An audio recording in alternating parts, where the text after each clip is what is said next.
साथ संगत जी, प्यार से कहना धन्यकार जी। परमात्मा के साथ ये पहचान करके और ये जो जीवन में फिर ये एक आनंद की अवस्था, भक्तिमय जीवन की, और वही चाहत कि हर एक तक फिर ये रोशनी पहुँचे, तो वही भाव आज भी जो बार बार संदेश सुन रहे थे, जीवन को व्यर्थ ना गवाओ, इस जीवन में जो करने आए हैं वो उद्देश्य, उसको एक पूरा कर लें, इस परमात्मा को जान के अपनी असल पहचान कर लें।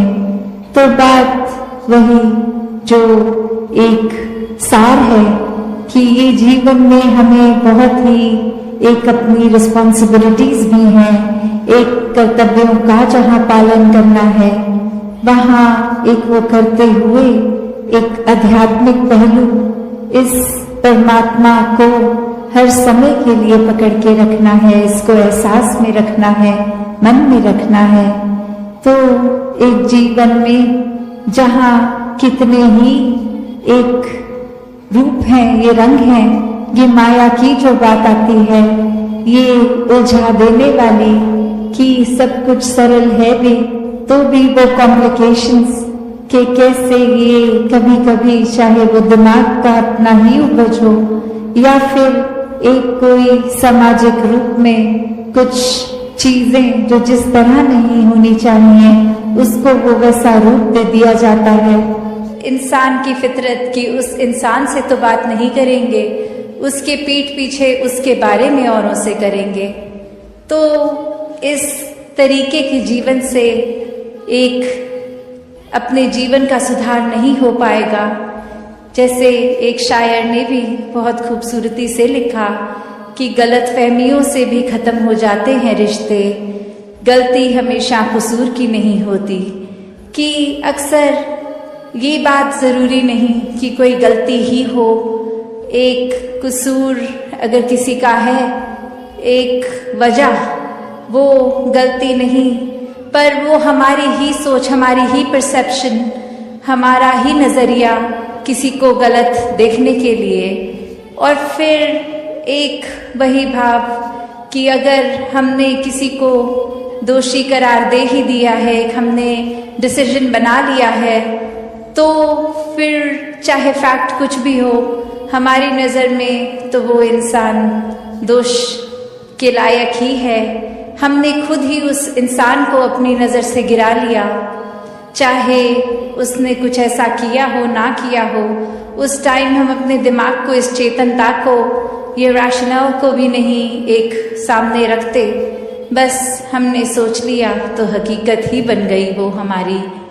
तो अक्सर संसार में इंसान अपने बहुत सारे ऐसे सत्य बना लेता है, तो कैसे वो सच्चाई हमने सोच ली, वो कल्पना कर ली, तो वो एक हमारा ही नज़रिया, वो माय वे और द हाईवे वाली बात कि जो मेरे सोच है वही सही है, औरों की राय मैटर नहीं करती, औरों का तरीका मैटर है। हमारी सोच, हमारी बुद्धि कोई भी छोटा सा काम करके अपने आप को ही मन ये सर्वश्रेष्ठ मान लेता है, तो फिर ऐसे अहंकार में रहेंगे तो इस परमात्मा की बनाई हुई रचना, जो चाहे मानव रूप में भी कितने अलग अलग हैं, कहीं भी निवास करते हों, अलग अलग जगहों पे, अलग अलग कल्चर पे, तो एक नफरत के कारण वो बन जाते हैं कि इनका खाना पीना रहना हमारे जैसा नहीं है, तो ये प्यारे नहीं हैं, हम श्रेष्ठ हैं। तो ऐसे और अनेक और भी भाव आ जाते हैं, चाहे वो जाति पाति का आधार बना लेता है कोई, या और कोई भी कारण बना लेता है नफरत करने का। पर बात तो वही कि जब परमात्मा से प्यार हो जाता है तो इसके बनाए सब बंदों में यही परमात्मा दिखता है। तो हमें किसको टिकाना है, किसको नहीं, ये शरीर की भी जब बात हो रही है तो हाँ, ये आत्मा जो है वो ज्यादा इस शरीर से महत्वपूर्ण उस रूप में तो है, पर ये परमात्मा ने शरीर भी इसलिए दिया है कि हम इसकी देखभाल करते करते सारे अपने रिस्पॉन्सिबिलिटीज भी निभाएं। जैसे एक मटका या कोई भी बर्तन ले लें, एक बाहर की सुंदरता से ज्यादा वो मजबूती इम्पोर्टेंट होती है कि अंदर उस पात्र में क्या है, वो पानी है या जो भी है, क्या टिकेगा। एक थोड़ा सा भी सुराख हो जाए तो वो पानी तो पात्र में टिकेगा नहीं, बह जाएगा। तो उसी तरह ये तन मन धन के साधन ये निराकार ने तो दिए हैं हमें, पर अब हमें इन साधनों को क्या करना है, सदुपयोग तो करना ही है। पर एक वो जो बात कि कैसे उसका सही इस्तेमाल करते हुए उसकी यूटिलिटी उस तरह से निकाली जाए। तो जहाँ ये शरीर भी दिया है जिसमें एक इतनी कैपेसिटी, एक कैपेबिलिटी है, उसको पूरी तरह तो जीना है, एक संत मति के अनुसार पर जीना है। इस परमात्मा से असली रूप में प्रेम है तो हर एक से ही प्रेम है। फिर कोई भेदभाव नहीं, फिर कोई भी फर्क नहीं कि कैसे ये इंसान तो इस कैटेगरी में है या हमारे हिसाब से ये अलग अलग डिविजन्स। फिर वो दिमाग कोई भी वजह से कोई बायसनेस नहीं करता।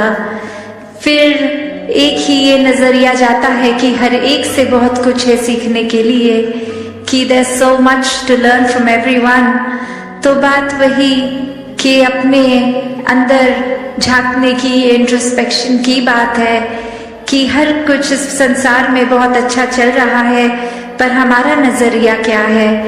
क्या हम उस तरह के इंसान बन गए हैं कि एक परफेक्ट सिचुएशन में भी इम्परफेक्शन ढूंढते हैं, एक सही चीज जो चल रही है उसमें भी कमियां निकालने वाला नजरिया बन गया है। या फिर हमारा नजरिया वही बात जैसे बोलते हैं every cloud has a silver lining, कि चाहे कितना भी अंधेरा हो, सिचुएशन कितनी भी एक डल है, एक अंधकारमयी है, पर उसमें भी वो आशा की रोशनी की किरण दिखती है। तो बात वही कि ये नजरिया हमारा कैसा है। और फिर हर बार जब भी ऐसे पल आते हैं तो नजरिया क्या होता है। क्या हम हर बार एक पॉजिटिव्स देखने की बजाय नेगेटिव्स इसलिए देखते हैं और उसको एक एक्सक्यूज बोल देते हैं कि दिस इज माय नेचर, ये मेरा स्वभाव है, मैं पॉजिटिव नहीं देख पाता, मैं सिर्फ नेगेटिव देखता हूँ। तो बात वही कि स्वभाव, ये नेचर, ये रोजमर्रा की आदतें कोई ऐसी नहीं है जो कभी बदली नहीं जा सकती। These are ever changing. इनको हम थोड़ा सा मेहनत करके, एक काम करके ये हैबिट्स को, एक थॉट प्रोसेस को, एक पॉइंट ऑफ व्यू को बदल सकते हैं। बल्कि अंदर से ही एक हमारा नेचर बन जाएगा, एक व्यवहार में आ जाएगा, एक हमारा एक कोर ही प्यार जब होगा तो वही पहुंचेगा। और इसी तरह हर जगह जहाँ God is love, love is God, ये प्रेम को परमात्मा के समान का दर्जा जो दिया है, तो ये प्रेम का असली एक भाव क्या है कि हम अक्सर ये भी सोचते हैं कि चलो हम घर परिवार अपने दोस्तों से या जिनको जानते हैं उनके लिए तो ये प्रेम अंदर से निकलता है, हर एक के साथ हम अच्छा पेश आ सकते हैं। तो जिनको नहीं जानते, जो अजनबी हैं, जिनसे जीवन में कभी मिलेंगे भी नहीं, उनको प्यार करना कैसे संभव है। तो बात वही कि जो ये एक है, ये परमात्मा है, जो ये कड़ी जो सबको जोड़ती है, जब इससे प्रेम हो जाएगा तो सभी से प्रेम हो जाएगा। और फिर चाहे किसी के भी स्वभाव कभी हमें पसंद नहीं आते या कोई हमें लगता है कि ये इंसान तो बिल्कुल मधुर वाणी नहीं बोलता, गाली गलौज या एक ऐसे कठोर शब्द बहुत से बात करके दिलों को भी दुखाता है, फिर ऐसे इंसान से कैसे प्यार हो। तो बात वही कि एक इंसान को अगर हम इसमें परमात्मा का रूप देखेंगे तो वो क्षमा मांगने की भी बात उसके लिए कि परमात्मा इसको बख्शो, इस इंसान में थोड़ी सोची डाल दो कि व्यवहार सुधर जाए, मन बदल जाए और जुबान से भी ये मीठी बातें ही बोले। और साथ ही फिर अपना भी प्रयत्न रहे कि वो इंसान के जीवन में क्या ऐसा बात, कौन सी ऐसी बात है जिसके वजह से वो परेशानी इतनी आ गई कि स्वभाव और गुण में भी है, तो हम ऐसा क्या योगदान कर सकते हैं जिससे हर किसी को एक कंफर्ट मिले, एक आराम मिले, एक जीवन उनका और बेहतर हो सके। पॉसिबल है हर एक के लिए ऐसा जीवन जीना एक मुनासिब है, तो कैसे इसको जिए? तो बात वही कि परमात्मा से जुड़ के हर समय के सुकून में रहें। और अब अगर आगे सोचें कि ये ब्रह्म ज्ञान भी जीवन में आ गया, एक निराकार के एहसास में भी रहने लगे, सेवा सुमिरन सत्संग भी करने लगे, पर एक मन का बदलाव अगर नहीं है तो फिर ये ज्ञान भी मन में नहीं टिकता। और मन से जुड़ी हुई जो पहली चीज़ आती है वो अहंकार तजना, वो एक समर्पित भाव, मन को एक अपने होने के इस एहसास से हटना होगा और इस परमात्मा के लिए हर हमेशा अर्पित रहना है, एक सेवा में अर्पित रहना है। तो ये सुकून यहाँ समर्पित होने के बाद जो मिलता है, तो कैसे समर्पण के साथ सुकून। तो अपने जीवन में जहाँ हम समर्पण की बात करते हैं, तो ये समर्पण कैसा समर्पण है? एक समर्पण सिर्फ ये तो नहीं कि कभी अक्सर जीवन में हम देख लेते हैं, हम कह देते हैं कि हमसे कोई सीनियर है, वो कुछ ऑर्डर्स दे रहे हैं और हम करते चले जा रहे हैं।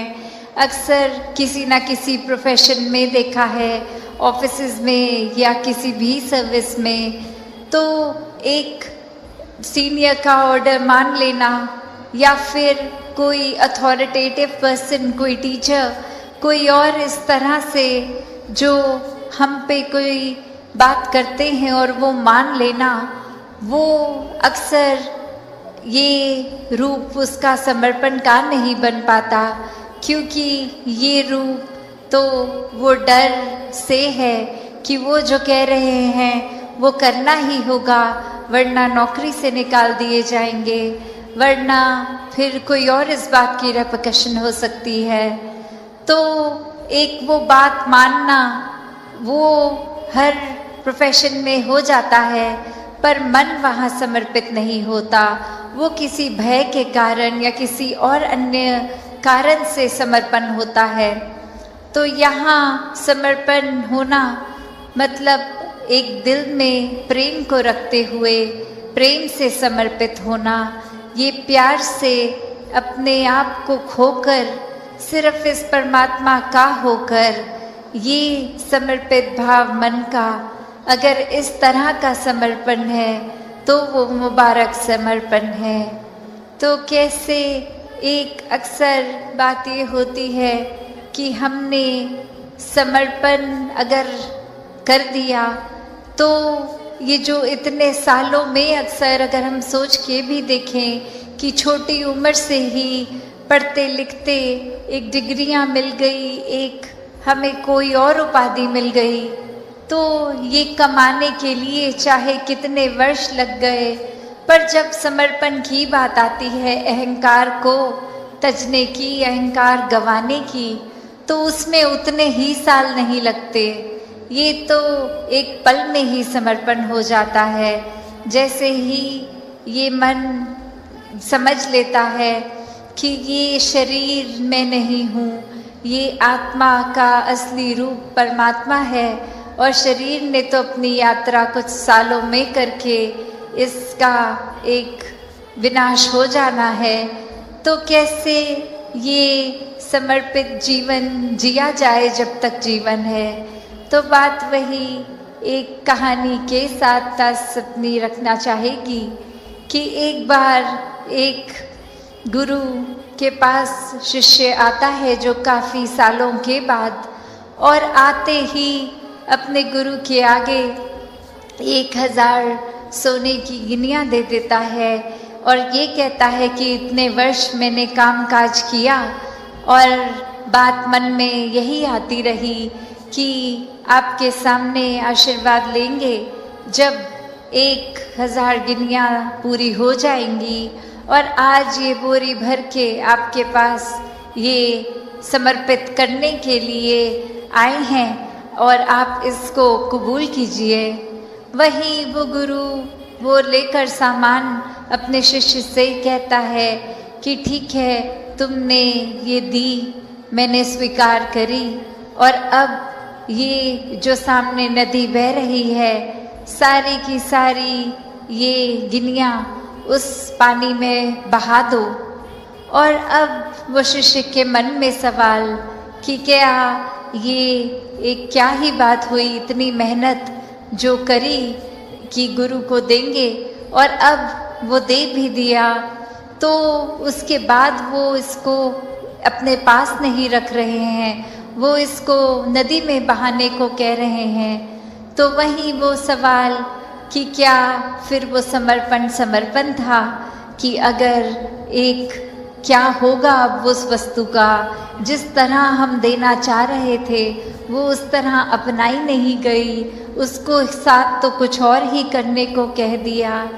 तो वही ये ख्याल जहाँ उस शिष्य को आया और फिर वो अपने मन पे किसी तरह काबू करके, क्योंकि अब गुरु ने कहा था तो वो फॉलो करने के लिए किसी भी सोच विचार के साथ चला तो गया नदी किनारे कि ठीक है, अब कहा है तो ऐसा ही करना होगा।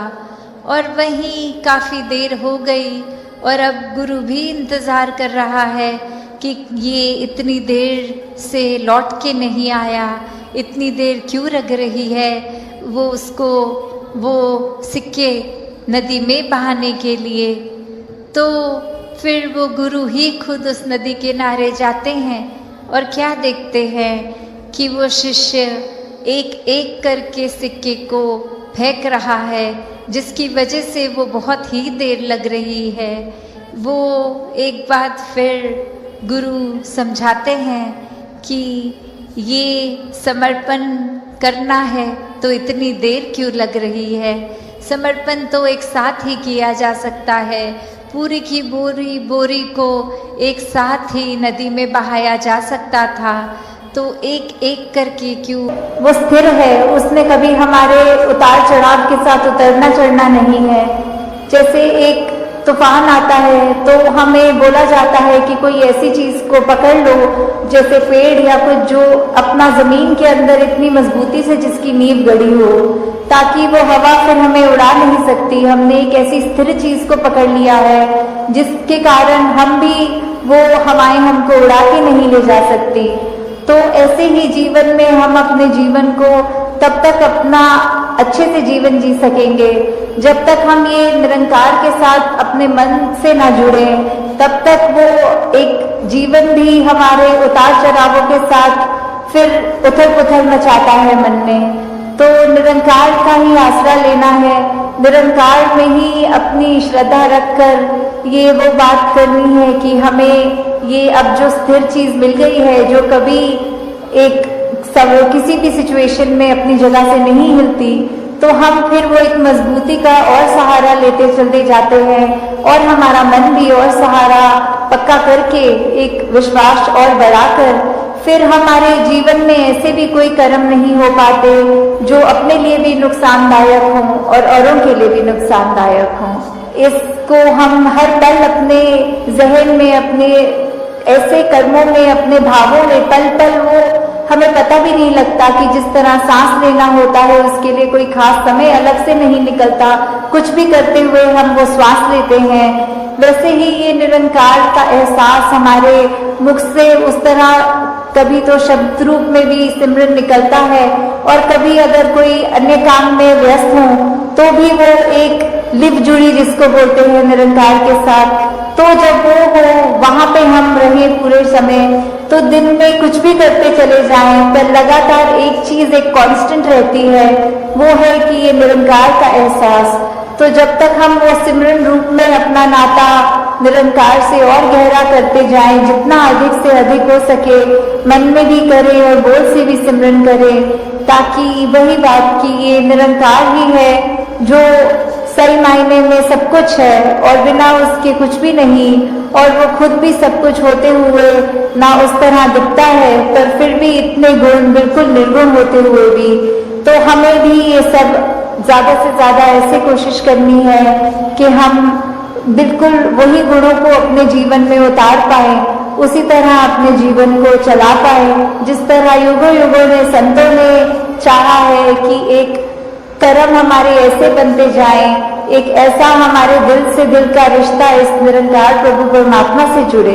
ये जो एका है ये निरंकार की तरफ इशारा करते हुए कि जो भी पूर्ण गुरसिक होंगे, जिनको ये ब्रह्म ज्ञान की दात प्राप्त हो गई और उसके बाद वो अपने अहंकार को तज के ये उस तरह एक सिर्फ इस एक ही के साथ ही जुड़ा हो, चाहे वो किसी भी भाव से हम लेते हो, जो अपनी श्रद्धा से जो भी बुलाना।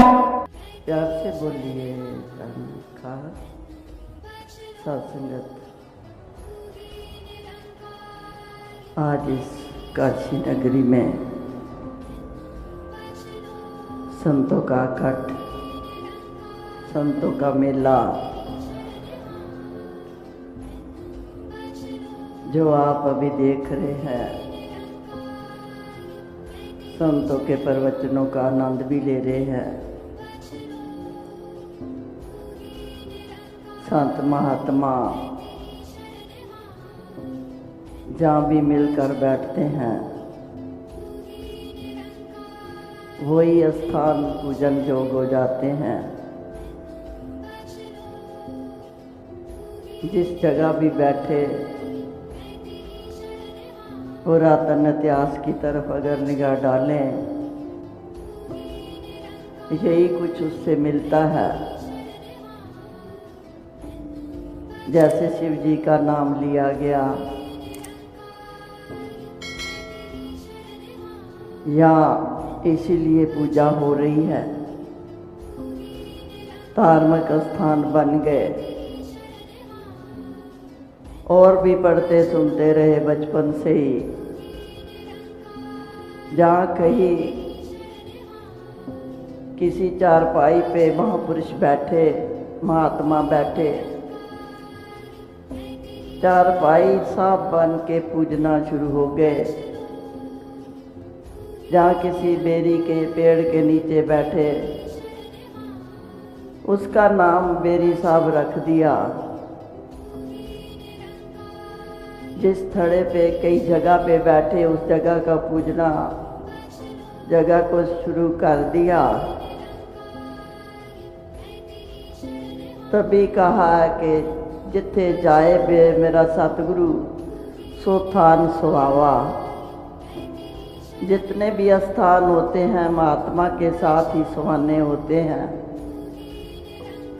नहीं तो स्थान तो आप देखते हैं कि बड़े बड़े सुंदर स्थान होते हैं। हमने कितनी दफ़ा वो बात भी सुनी होगी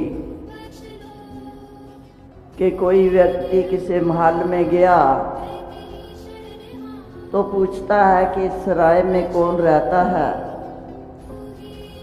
रहने वाले ने कहा कि आपको ये सराय लगती है, ये इतना अच्छा महल है। उसने कहा अच्छा बताओ पहले कौन रहता था। कहने लगे मेरे पिताजी, उससे पहले दादाजी, उससे पहले उनके पिताजी। उसने कितनी पीढ़ियाँ ही गिनवा दी। फिर कहने लगे कि ये सराय ही है। सराय में तो कोई थोड़े दिनों के लिए ही आता है तो चला जाता है, इसीलिए मैंने सराय कहा है इसको। तो आओ साथ संगत, इस दुनिया को भी मुसाफिर खाना कहा कि यहाँ भी जितने दुनिया पे आए बड़े बड़े, चाहे बड़ी जाति वाले चाहे छोटी जाति वाले, चाहे जिनकी पूजा होती गुरु पीर, चाहे साध संगत और कोई आम व्यक्ति का नाम ले ले, जो पहले शरीरों में आए आज दिखाई नहीं दे रहे। इसी तरह ही कहा है कि ये मुसाफिर खाना है। जैसे कहते हैं कि इस जग ते न रहंदा कोई सदा, कोई चला गया कोई जा रहा। इस जहां में तो सदीव काल के लिए कोई भी नहीं रहता। तो इसीलिए संत महात्मा कहते हैं कि इंसान तू आयो ला लैन, लद्दों कित फकड़े सा मुक्ति चली रहन। कि इंसान तू लाभ लेने के लिए आया है। हमें भी देखते हैं जिस काम में हमें फायदा होता है वही काम करते हैं, चाहे वो बिजनेस हो चाहे सर्विस हो। नहीं तो हम बदल देते हैं, कहते हैं इसमें तो फायदा ही नहीं है, और सर्विस ढूंढते हैं और बिजनेस ढूंढते हैं। इसीलिए इंसान को भी ये बात बार बार ध्यान में दिलाएगी कि इंसान तू भी किसी काम के लिए आया है, वही काम कर। जब तू दुनिया में भी जितनी देर रहेगा तुझे इंसान अच्छा इंसान समझेंगे, तेरी उस्ताद होगी। जब दुनिया से चला जाएगा तो फिर भी तुझे दुनिया याद करेगी। तो आओ साथ संगत, ये तो आप सभी जानते हैं, जब महात्मा गुरु पीर दुनिया में आते हैं कामी पूजा करते हैं। जब साथ संगत वो चले जाते हैं तो फिर पूजा शुरू हो जाती है। नहीं तो जैसे बाबा नानक ने कहा कि कोई के पूतना कोई बेताला, कोई के पूतना कोई बेताला, कोई के नानक विचारा। ऐसे ही साथ संगत लंबा एक चौड़ा शब्द आता है। पूतना आज साथ संगत अपने बच्चे को भी कह के देखो फिर क्या हालत आपकी होती है। गुरु पीरों की यही कदर की। तभी कहा है कि जितनी देर दुनिया पे रहते हैं तो इतनी देर तो कदर जो होती है वो कम होती है। जब चले जाते हैं फिर ऊंची ऊंची आवाज़ें देते हैं। सुबह से लेकर शाम तक नाम पुकारा जाता है। तो आओ साथ संगत, जैसे कहा कि जिंदे पितर न माने कोई मोया श्राद्ध कराई। जैसे बाप जीता हो चारपाई पे, कहते हैं कि इसकी चारपाई जो है बरामदे में रख दो। रात को ये सोता नहीं, ना सोने देता है। जब वो चला जाता है तो फिर साथ संगत बड़े बड़े लंगर लगाए जाते हैं, खाना खिलाया जाता है। कहते हैं कि ये हमारे पिता को पहुंच रहा है। ये तो उन्हीं को पहुंच रहा है जो खा रहे हैं। पिता की सेवा जो आपने की वही हुई। तो आओ साथ संगत, संतों की वाणी ही एक ऐसी अलग सी वाणी होती है जो साथ संगत अभी आप काफ़ी समय से सुन रहे हैं। हर पहलू से इस इंसान को जगाया गया कि इंसान तू गफलत की नींद में मत सो, नहीं तो तू दुनिया में ऐसे खाली हाथ ही आया और खाली हाथ ही चले जाएगा। इसको अनेकों तरीकों से ही समझाया गया। जैसे साथ संगत एक बात याद आ गई कि एक व्यक्ति था, उसका कुछ पेट आप जानते हैं खराब हो गया। डॉक्टर के पास गया दवाई लेने के लिए, तो डॉक्टर ने दवाई भी दी और साथ बोला कि तूने खिचड़ी खानी है घर बनवा कर। कहता ठीक है, याद करता रहा। खिचड़ी खिचड़ी करते करते खाचड़ी खाचड़ी वो शुरू कर दी। आगे गया तो फसल थे, चिड़ियाँ फसल को ख़राब कर रही थी, वो उड़ा रहे थे। तो उन्होंने पकड़ कर पीटा। कहते हैं हम फसल की राखी कर रहे हैं, आप कहता खाचड़ी खाचड़ी। तो साथ संगत फिर कहता मैं क्या कहूँ। कहने लगा कि उड़ जाओ उड़ जाओ उड़ जाओ। तो आगे गया तो साध संगत देखा तो जाल बिछाया हुआ पंछी को पकड़ रहे थे। तो ये बोलता चला जा रहा उड़ जाओ उड़ जाओ। फिर उन्होंने पकड़ कर मारा कि हम पंछी उड़ा रहे हैं, आप कहते हैं कि उड़ जाओ, हम तो इनको फंसा रहे हैं जाल में। कहता फिर मैं क्या करूं, मैं तो मार ही खा रहा हूं। फिर कहने लगा कि कहो तू आते जाओ फंसते जाओ। उसने ये शुरू कर दिया, वो खिचड़ी तो भूल ही गया, वो शुरू कर दिया। आगे गया तो कोई चोरी चोर जो है वो कर रहे थे चोर, तो कहता आते जाओ तो फंसते जाओ। उन्होंने पकड़ कर पीटा। कहता मैं फिर क्या कहूँ, मैं तो मार ही खा रहा हूँ। कहने लगा कि इसको छोड़ आओ तो और ले जाओ, ये छोड़ आओ तो और ले जाओ। उसने वही कहना शुरू कर दिया। तो आगे जा रहा था तो साध संगत कोई किसी की डेथ हुई, वो शमशान घाट की तरफ उसको ले जा रहे थे। तो साध संगत कहने लगा कि ये छोड़ आओ और ले जाओ। उन्होंने पकड़ कर फिर मारा। कहने लगा फिर मैं क्या कहूँ, कह दे कि ऐसा किसी के साथ ना हो, ऐसा किसी के साथ ना हो। आगे गया तो वो बारात जा रही थी, तो ये बोलता जा रहा कि ऐसा किसी के साथ ना हो। उन्होंने पकड़ कर पीटा।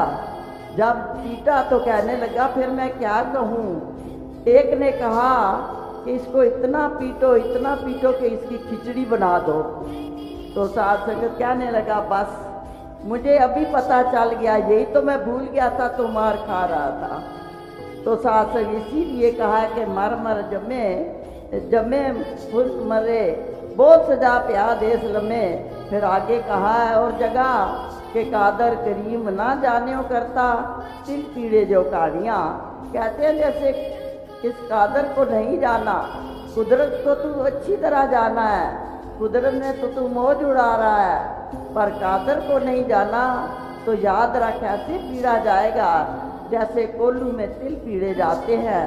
तो आओ साध संगत महात्मा ने तो कोई भी ऐसी बात, ऐसी कसर नहीं छोड़ी कि जो इंसान को ये याद ना दिलाई जाए। फिर भी साध संगत इंसान ऐसी गफलत की नींद में सोया हुआ, जगाना ही मुश्किल हो गया। तो आओ साध संगत, संत तो जितना भी बोलते चले जाए, महात्मा जितना भी अभी तक आपने सुना अनेकों भाषा में भी, खास करके यहाँ की भाषा में जो संतों ने आपके सामने आपने प्रवचन भी रखे और भजन भी रखे, और कितना आनंद आ रहा था। कितनी सादी सी बोली में उन्होंने साध संगत ये गुरु की महिमा का जस गाया, और संतों को साध संगत ये कितना ही उनको भी इतना मन में खुशी हुई कि वाकई ये संत महात्मा जैसे कहा कि आवो कहनो गल मिला, मेरी आंख से लड़ियाँ मिलके करा कहानियाँ समरथ कंत दियाँ। ये एक परमात्मा जिसको हम कहते हैं कि एका पुरुष सुबाई नार, कहते हैं कि एक परमात्मा प्रभु निराकार पुरख है। तो जितनी भी आत्मा है, चाहे वो बच्चे की है, चाहे माई की है, भाई की है, बुजुर्ग की है, उसको नारी का रूप दिया आत्मा को। कहते हैं एका पुरुष सुबाई नार, कहते हैं ये एक पुरख है सबका। इसको ये भी कह दिया कि तू मेरा माता, तू मेरा पिता, तू मेरा बंधव, तू मेरा भ्राता, तू मेरा राखा सबनी थाई ताप हो के आकाड़ा जियो। साध संगत हर नाम को ही दे दिया, भ्राता बना दिया, पिता बना दिया, राखा बना दिया। तो साध संगत आओ, हमारे कितने ऊंचे भाग है कि हमें साध संगत ऐसे युग में महात्मा मिले कि जिस युग में भाई भाई का वैरी बना हुआ है, माँ बेटी की नहीं बनती, सास बहू की नहीं बनती, और बहन बहन की नहीं बनती, इतने नाजुक रिश्ते होते हुए भी नहीं साध संगत बनती। तो आओ साध संगत, ऐसे समय में ही महात्मा आकर हमें याद दिलाते हैं कि इंसान है, इंसानों वाला कर्म करना है, पर तभी होगा जब इस प्रभु परमात्मा की जानकारी होगी, महात्मा की कृपा द्वारा। तो साथ से तभी इन बातों की समझ आती है। नहीं तो पहले भी पढ़ते थे, सुनते भी थे, पर साथ समझ नहीं आती थी। जिस वक़्त ये साथ इशारा मिला कि ये परमात्मा है, इसकी महिमा का जिक्र हो रहा है, तो साथ संगत समझ आनी शुरू हो गई। तो आओ साथ संगत, गुरु के बगैर ज्ञान नहीं होता। जैसे कहा है कि गुरु बिन ज्ञान न हो गई, ना सुख वसे मन आए, नानक नाम योना मनुष्य की जासन जन्म गवाए। कहते हैं कि मन के कहने पे चलने वाले वो अपना जन्म गवा कर चले जाएंगे। तो आओ साथ संगत, यही अरदास, यही प्रार्थना करें कि दातार कृपा करना, संतों का संग देना, संतों का संग मिलता रहेगा, तेरी याद बनी रहेगी। तो आओ साथ संग, इन्हीं शब्दों से मैं आपसे क्षमा चाहूँगी। साथ संग सुमरन करने का सही तरीका और सही समय क्या होता है? आशा करता हूँ निरंकार की कृपा साथ संगत से आप सभी अच्छे होंगे, स्वस्थ होंगे। साथ संगत जी, आप जी के चरणों में बहुत ही सुंदर प्रेरणादायक कहानी विचार, जिसका विषय है सुमरन करने का सही समय और सही तरीका क्या होता और कब सुमरन करना चाहिए। तो आइए साथ संगत जी जानते हैं इस कहानी के माध्यम से। साथ संगत जी, क्या आप जानते हैं कि सिमरन यानी ईश्वर के नाम का जाप कब और कैसे करना सबसे फलदायक होता है? क्या सिर्फ सुबह उठकर 2 मिनट राम राम कहना ही सिमरन है? आज हम एक ऐसी कहानी सुनाएंगे जो आपको सिखाएगी कि सिमरन का सही समय क्या है और उसे करने का सही तरीका क्या है। यह सिर्फ एक नियम नहीं, बल्कि आत्मा को परमात्मा से जोड़ने की एक अद्भुत प्रतिक्रिया है। आइए सुनते हैं। सत्संगत जी, गांव सूरतपुर में एक साधु बाबा का छोटा सा आश्रम था। दूर दूर से लोग उनकी वाणी सुनने के लिए आते थे। एक दिन गांव का एक युवक जिसका नाम अर्जुन था, जो पढ़ा लिखा था परंतु आध्यात्मिक रूप से भटका हुआ था, बाबा के पास आया और बाबा से पूछा, बाबा, लोग कहते हैं सिमरन करो, भगवान को याद करो, लेकिन कब और कैसे और कितनी देर, मुझे कुछ समझ नहीं आ रहा। बाबा मुस्कुराए और बोले, बेटा, इसको उत्तर तो एक कहानी के माध्यम से दूंगा। चल, आज तू मेरे साथ जंगल चल। बाबा अर्जुन को लेकर जंगल की ओर निकले। रास्ते में उन्होंने एक बेहलिए को देखा जो पक्षियों को पकड़ रहा था। बाबा ने पूछा, तू ये पक्षी क्यों पकड़ रहा है? बेहलिए ने कहा, इनका मांस बेचता हूँ, इसी से पेट पालता हूँ। बाबा बोले, तो इन पक्षियों से कुछ सीख क्यों नहीं लेता? देखिए, सुबह उठते ही गाने लगते हैं। कोई मोबाइल आराम नहीं, कोई घड़ी नहीं, फिर भी सबसे पहले भगवान का नाम लेते हैं। यही है सिमरन का पहला पाठ, प्रातःकाल स्मरण। अर्जुन ने पूछा, तो क्या सिमरन का सही समय सुबह ही होता है? बाबा ने उत्तर दिया, हाँ बेटा, दिन की शुरुआत जिस नाम से होती है उसी की छाया पूरे दिन रहती है। लेकिन समय से ही नहीं, नाम भी जरूरी है और आगे बढ़ते रहना भी। रास्ते में उन्हें एक किसान मिला जो खेत में काम करते हुए बड़बड़ा रहा था, राम राम राम राम। अर्जुन ने आश्चर्य से पूछा, ये क्या कर रहा है? बाबा बोले, देखो,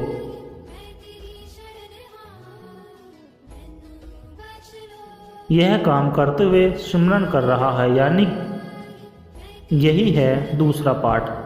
कर्म करते हुए भी सिमरन संभव है। ईश्वर को याद करने के लिए जंगल में बैठना जरूरी नहीं, मन को जोड़ना जरूरी है।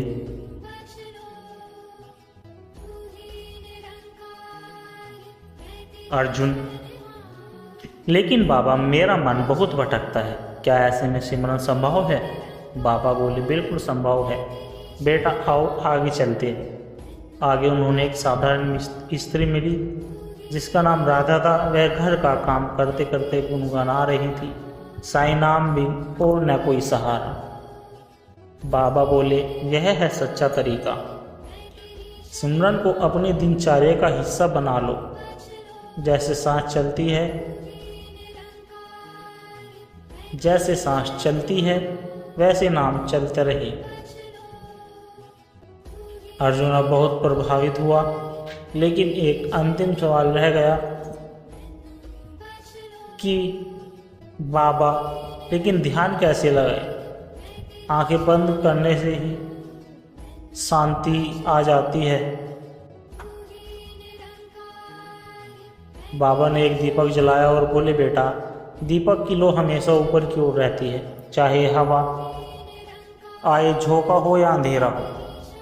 उसी तरह मन को ऊपर उठने के लिए सिमरन भी बहुत जरूरी है, लेकिन इसके लिए मन को नाम से जोड़े रखना होता है। निरंतरता ही सबसे बड़ा तरीका है। समय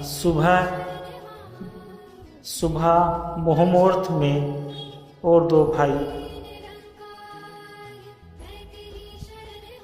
भाई मारे गए।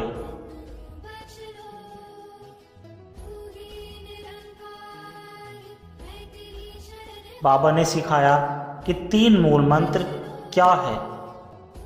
नंबर 1, समय सुबह ब्रह्म मुहूर्त में और दिन भर कार्य करते समय भी स्मरण करो।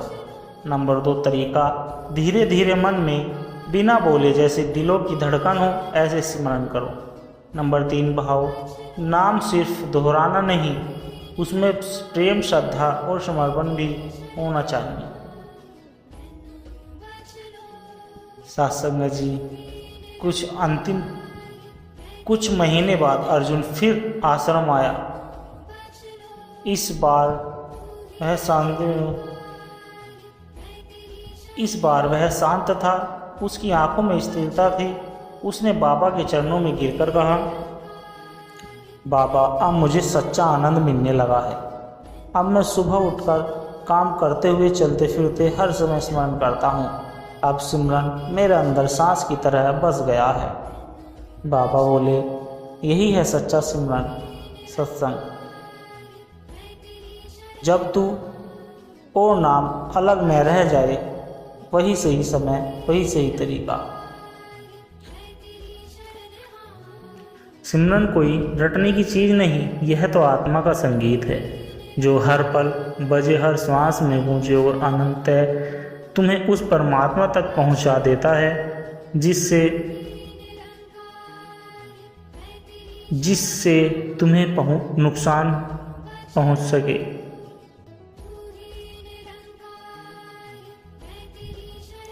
कहानी की आवाज़ और स्मरण का रहस्य, वक्त की आवाज़ और स्मरण का रहस्य। हर किसी के जीवन में एक मोड़ आता है जब वह खुद से पूछता है,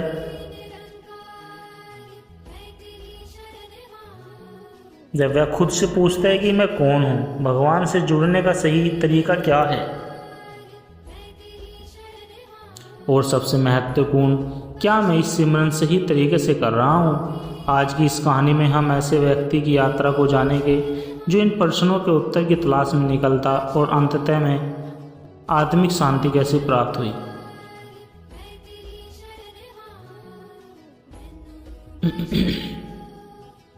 रमेश एक बड़ा व्यापारी था।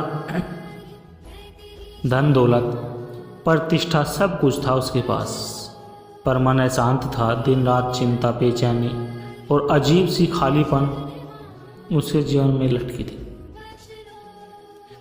डॉक्टर से दवा ली, योग किया, विदेश यात्रा की, पर शांति नहीं मिल पाई।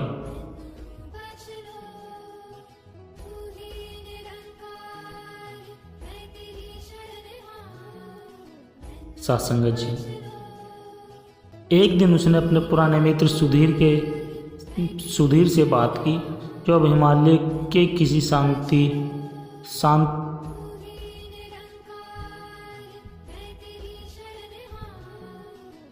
जिसे तू बाहर खोज रहा है, वो तेरे भीतर स्मरण के रूप में मौजूद है। रमेश ने पूछा, पर स्मरण करना क्या होता है?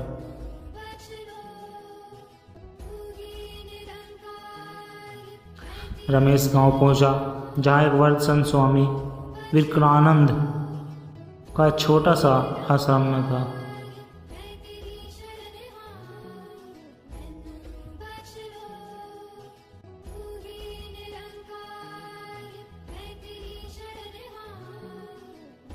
सासंगत जी। रमेश गांव पहुंचा, जहां एक वृद्ध संत स्वामी विक्रानंद का छोटा सा आश्रम था। वे शांत रहते, कम बोलते, लेकिन उनकी आंखों में गहराई थी।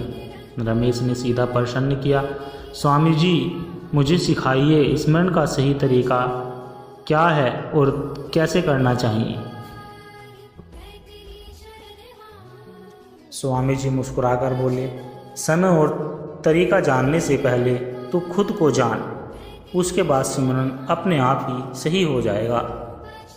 उन्होंने रमेश को 1 सप्ताह तक आश्रम में रुकने के लिए कहा। स्वामी जी ने रमेश को सुबह 4 बजे उठाकर पहाड़ी की चोटी पर चलने के लिए कहा। वहाँ हवा ठंडी थी, सब और शांति थी। स्वामी जी बोले, शुभ ब्रह्म मुहूर्त में जब वातावरण शांत होता है, मन भी शांत होता है, यह सबसे उपयुक्त समय है स्मरण का। रमेश ने आंखें बंद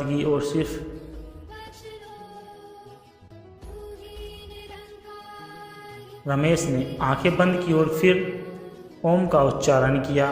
पहली बार लगा जैसे भीतर कुछ कांप उठा हो। अगले दिन दोपहर जब गांव के लोग खेतों में काम कर रहे थे, स्वामी जी ने कहा, अब इस शोर में ध्यान करो, यही असली प्रतीक्षा है। रमेश परेशान हुआ, ध्यान टूट रहा था। तभी स्वामी जी बोले, सच्चा सिमरन वो है जो भीड़ में भी टूटे हुए अभ्यास से जुड़ा सकता है। सच्चा सिमरन वो है जो भीड़ में भी न टूटे, यह अभ्यास से आता है जब मन नाम से जुड़ जाता है। रात को स्वामी जी ने रमेश को कहा, अब अंधेरे में बैठ, सिर्फ अपनी सांसों को सुन और उनके साथ नाम जोड़। रमेश ने महसूस किया हर सांस के साथ राम राम अपने भीतर से निकल रहा है।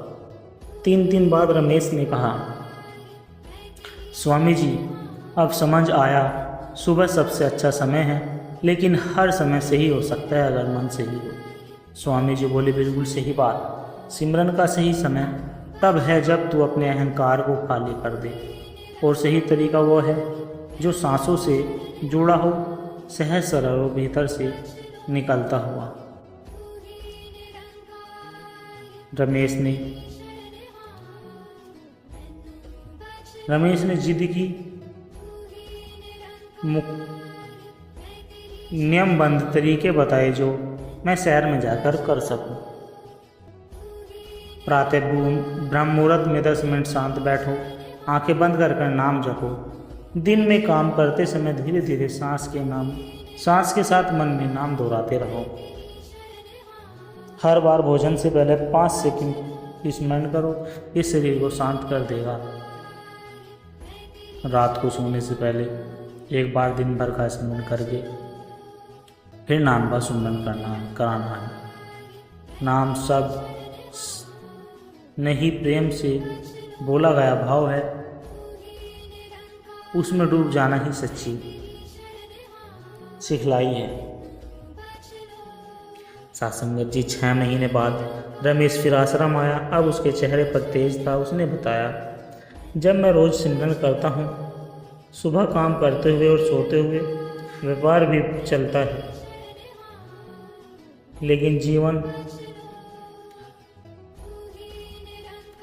लेकिन अब जीवन हल्का लगता है। चिंता और बेचैनी नहीं होती। जिस दिन तू सिमरन को काम से अलग नहीं बल्कि सांस की तरह अपनाता है, उस दिन तेरे भीतर ईश्वर साक्षात्कार हो जाती है। सिमरन का सही समय तब आता है जब तुम जागरूक हो। सही तरीका वो है जो तुम्हारे मन को परमात्मा से जोड़ते, न कोई विशेष स्थान चाणक्य है।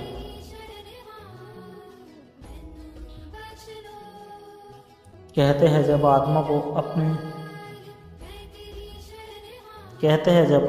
अपनी पहचान का बोध होता है, तब जीवन बदलता है।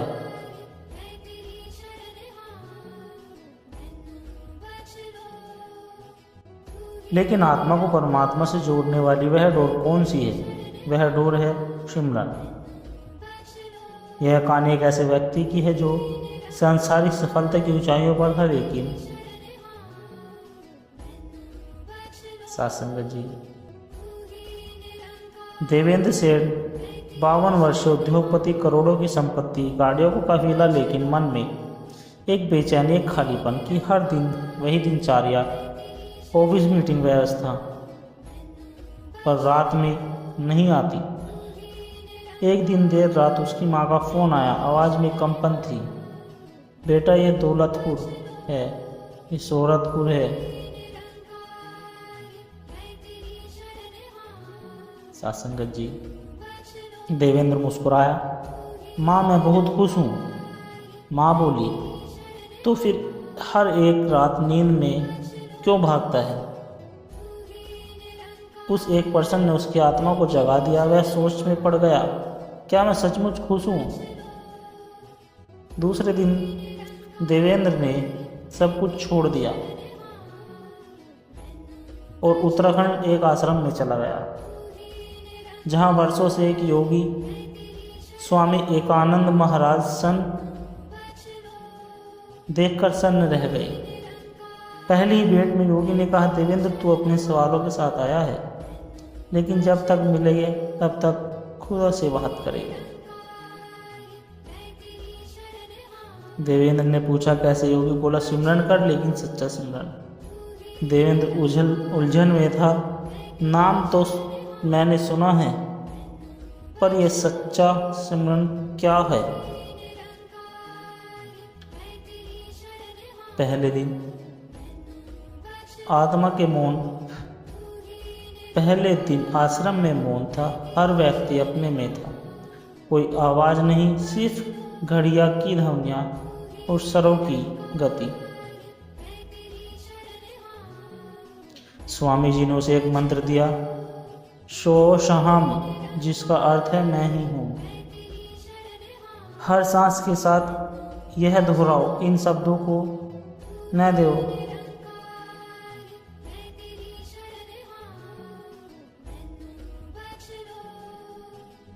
सत्संग जी। तीसरे दिन देवेंद्र ने पूछा, क्या मुझे रोज 4 बजे उठकर ही सिमरन करना होगा? स्वामी जी मुस्कुराए, समय नहीं, बहुत महत्वपूर्ण है। हम समय मुहूर्त के लिए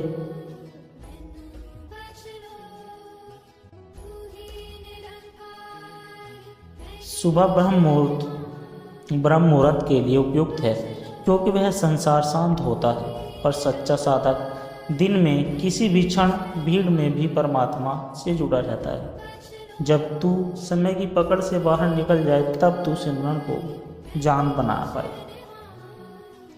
एक दिन देवेंद्र आश्रम से बाहर गया। बाजार, ट्रैफिक, शोर और खुद को बैठा। रात को लौटकर बोला, स्वामी जी, बाहर जाते ही सब भूल गया, मन फिर अटक गया है। स्वामी जी ने कहा, यही तो आश्रम है। तूने मंदिर में शांति पाई, अब तू बाजार में ईश्वर को पहचान कर ला। यही सच्चा सिमरन है, जब तू दुनिया में रहकर भी भीतर परमात्मा से जुड़ा रहे। स्वामी जी ने एक दिन 5 शिष्य बुलाए, सबको रुद्राक्ष दिए और कहा, हर बार जब तुम क्रोध हो जाओ, डर लगे, चिंता हो, बस इसे पकड़कर नाम लो, मन ही मन, प्रेम से, श्वास के साथ। देवेंद्र ने वही किया और आश्चर्य, अगले ही सप्ताह में वह अधिक शांत रहने लगा। उसने जाना, सिमरन आवाज़ नहीं, भाव है।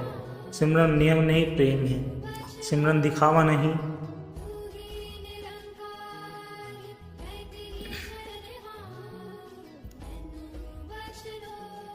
एक महीना बीत चुका था। अब देवेंद्र की आंखों में स्थिरता थी, चेहरे पर शांति थी। स्वामी जी ने पूछा, अब क्या जाना तूने? देवेंद्र ने उत्तर दिया, अब समझ आया। सिमरन का सही समय वही है जब मन परमात्मा को पुकारे, और सही तरीका वही है जहाँ सांसों के साथ नाम जुड़ जाए, स्वाभाविक रूप से प्रेम से अब मैं लूटूंगा, लेकिन हर सांस के साथ नाम मेरे साथ रहेगा। स्वामी जी ने आशीर्वाद दिया और कहा, अब तूने सच्चे सिमरन को जाना, क्योंकि तूने खुद को जाना ही नहीं।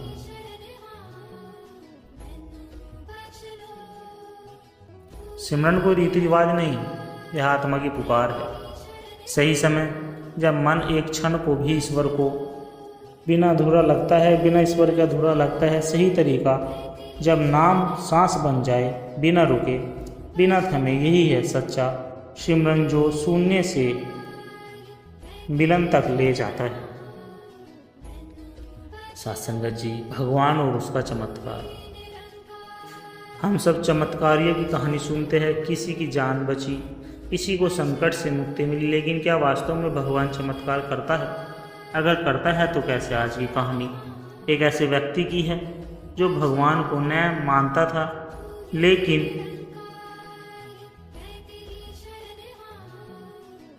एक दिन वो खुद चमत्कार का हिस्सा बन गया। जिसे तू देख नहीं सकता वो तुझे देख रहा। संदीप खन्ना एक 38 वर्ष सॉफ्टवेयर इंजीनियर, जो जीवन में सब कुछ लॉजिक से देखा करते थे।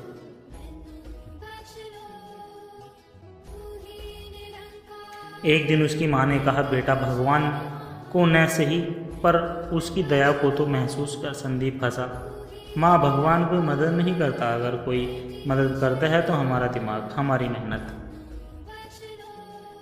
एक दिन संदीप देर से ऑफिस से लौट रहा था। अचानक उसकी गाड़ी का ब्रेक फेल हो गया। तेज रफ्तार में गाड़ी सीधी खाई की ओर बढ़ी। संदीप ने आंखें बंद कर ली, पर कुछ नहीं हुआ। आंखें खोली तो गाड़ी एक पेड़ से लटक गई थी। खाई में 1 इंच भी हिली तो तब रपट जाएगी। पास ही एक बाबा खड़े थे, बोले, बच गया बेटा, भगवान ने पकड़ लिया तुझे। संदीप बोला, यह तो इत्तेफाक था। बाबा बोले, इत्तेफाक नहीं, इंसानियत भी। घटना के बाद संदीप बदलने लगा। सवाल उठने लगे, मैं क्यों बचा? क्यों कोई अदृश्य शक्ति ने मुझे रोका? वे धार्मिक ग्रंथ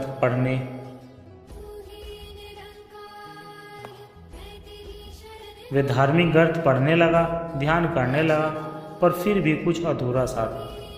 संदीप ने सब कुछ छोड़कर उत्तरकाशी के एक आश्रम में जाने का निश्चय किया। वहाँ मिले स्वामी निर्मलानंद। संदीप ने उनसे पूछा, क्या भगवान सच में चमत्कार करते हैं? संदीप बोले, जब कोई तुम्हें न देख रहा हो और फिर भी कोई तुम्हारी रक्षा करे तो क्या वह चमत्कार नहीं? हर दिन जब सूरज बढ़े, यह सब ईश्वर की अदृश्य करुणाएं हैं। आश्रम में एक गरीब मजदूर था जिसका नाम भीमा था। उसके बेटे की तबीयत बहुत खराब चल रही थी। डॉक्टर ने जवाब दे दिया, भीमा रात भर नाप जपता रहा, सुन ले, हे प्रभु बस एक बार। सुबह चमत्कार हुआ, बच्चा ठीक हो गया। डॉक्टर बोले, ये दवाओं से नहीं हुआ, कुछ और ही बात है। संदीप को समझ आने लगा, भगवान का चमत्कार विज्ञान की सीमा के पार है, लेकिन मन की गहराई में, मन के अंदर यही करते हैं।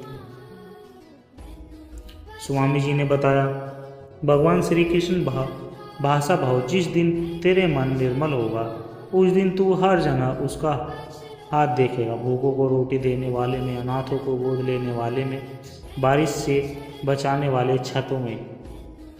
भगवान सिर्फ सुर्खियों में नहीं, कर्मों में उतरता है। और जब तू सही कर्म,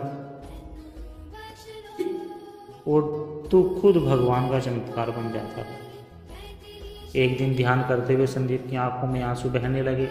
उसे कुछ नहीं दिखा, पर एक गहरी शांति, एक भीतर का प्रकाश महसूस हुआ। अब तू भगवान को खोज नहीं रहा, तू उसके साथ बैठा है। साथ संगत जी, भगवान का चमत्कार केवल अजूबे नहीं होते, वे हर दिन हर श्वास में होते हैं। जब तू किसी की मदद करता है तो खुद चमत्कार बन जाता है, और जब तू सच्चे मन से पुकारता है वह कभी पीछे नहीं हटता। साथ संगत जी, दास के द्वारा कहे गए प्रेरणादायक कहानी विचार यदि आप जी को अच्छे लगे हो तो वीडियो को लाइक करें, शेयर करें, कमेंट बॉक्स में धन निरंकार जी जरूर लिख दें, और दास को आशीर्वाद देकर हर रोज़ आप जी के चरणों में ऐसी ही प्रेरणादायक कहानी विचार लेकर आता रहूँ। और दास के चैनल सोन इंस्पायर विचार को भी सब्सक्राइब जरूर कर लीजिए। प्यार से कहना, धन निरंकार जी।